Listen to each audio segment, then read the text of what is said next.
He moved into the apartment just last week, an old building at the edge of town, silent hallways, dust-covered floors.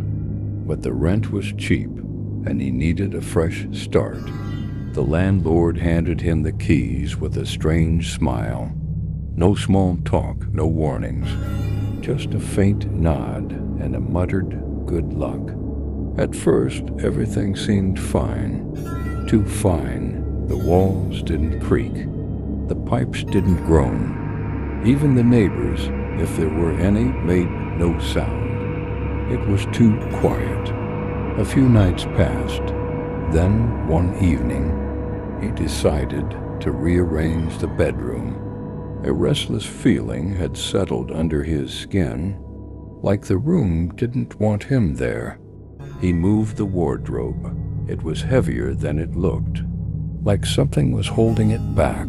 Behind it, a door, no frame, no knob, just a pale wooden door flush with the wall, almost like it had been buried there on purpose. The landlord never mentioned a second room, and the blueprint he found online showed only one. He should have left it alone, but curiosity has a heartbeat, and his was pounding. He pressed his palm against the wood. It was warm. The door creaked open on its own. No lock, no resistance, just a long, slow groan that echoed into nothing.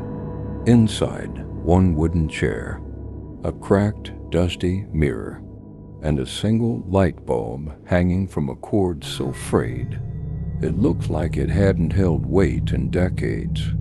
The bulb swung gently, back and forth, but there was no breeze. He stepped inside. The moment his foot crossed the threshold, the air shifted. It thickened, turned humid, heavy. Each breath felt like it dragged through molasses, like the room was inside something else, something alive.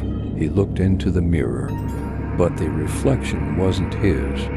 No, a man stood there, gaunt, skin like wax, eyes black as oil, too wide, too empty, no mouth, no nose, just those eyes.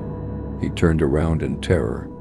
Nothing, just the chair, just the bulb, still swinging. Then, slam, the door behind him snapped shut, like jaws clamping down. He ran, clawed at the smooth wood, fists pounding, voice breaking.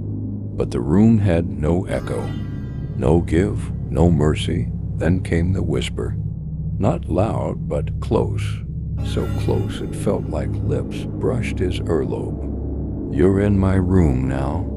They found him 2 days later.